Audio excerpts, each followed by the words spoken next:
Hi everybody, this is Bastiaan, and today we're going to take a look at the Budapest gambit. So the Budapest gambit is a gambit played by black, where black sacrifices a pawn to gain attacking chances. So the game starts out with d4, knight to f6, preventing an immediate e4, and white plays c4 to gain immediate control of the center with the pawn island. Now black plays the Budapest gambit. So I play e5, apparently sacrificing the pawn. So white takes, attacking the knight, and the knight moves to g4, counterattacking the pawn on e5. Now black is down a pawn, and it looks like white has a lot of possibilities to protect the pawn on e4, or e5 rather. He can play bishop to f4, knight to f3, pawn to f4, or he can bring the queen in to d4, counterattacking the knight, or even d5.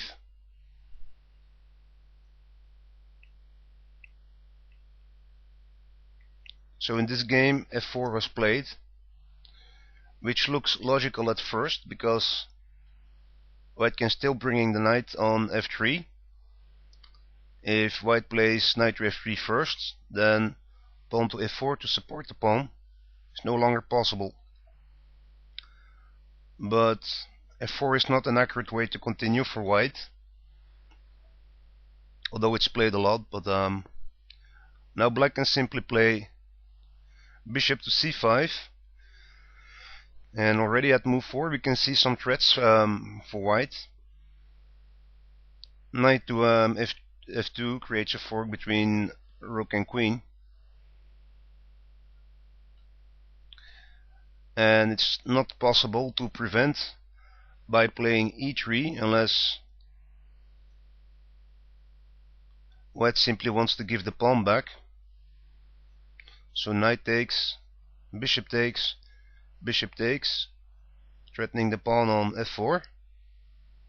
Now perhaps queen to f3 is best, protecting the pawn and attacking the bishop, after which the bishop can fall back to b7, and we can see that white's king is exposed in the center. It's impossible to castle kingside with the bishop, so he probably has to castle queenside, but even there isn't safe immediately.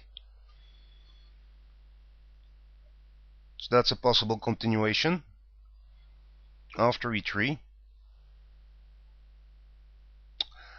But white still wants to hold on to the free pawn. Plays knight to h3, covering f2, and still being up a pawn. So now I continue with d6, and d6 looks like an odd move because it leaves black with an isolated pawn in the center. So after, say, pawn takes pawn and pawn recaptures, we can see d6 is becoming weak. But in playing d6, I'm freeing up the bishop, also after exchanging, which was played. I've opened up a second diagonal for the queen.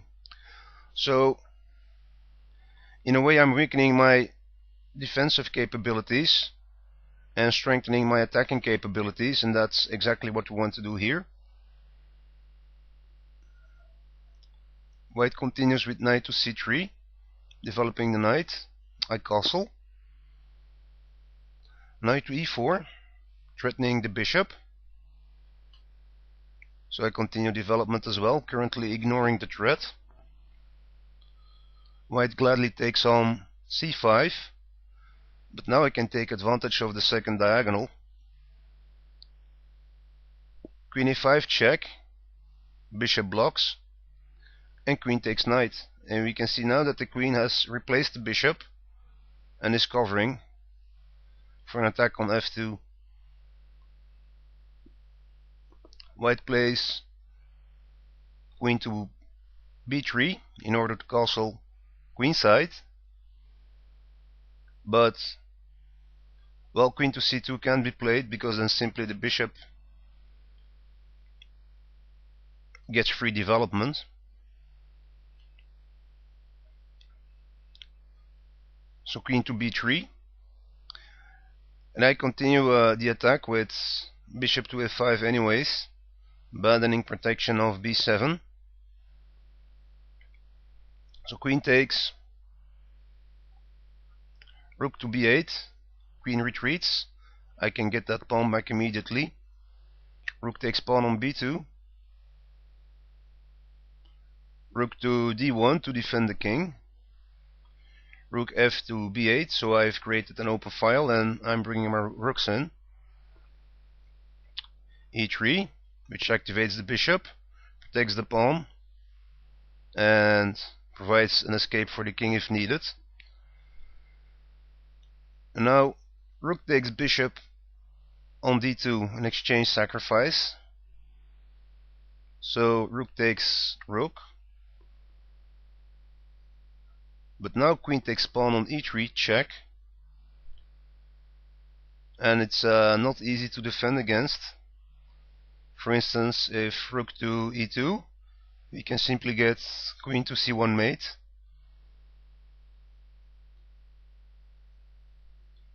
So white will have to give back material. Bishop to e2 blocks. Rook to b1 check. Rook blocks. Rook takes rook check. King takes. Bishop to d4. So now I'm threatening queen takes bishop check. So the bishop is lost. White plays c5 to protect the bishop. But now simply bishop c2 check. King e1. Queen c1 check. Bishop to d1. And finally queen takes bishop mate. So that was my game using the Budapest gambit. I hope you enjoyed it and thanks for watching. Have a great evening.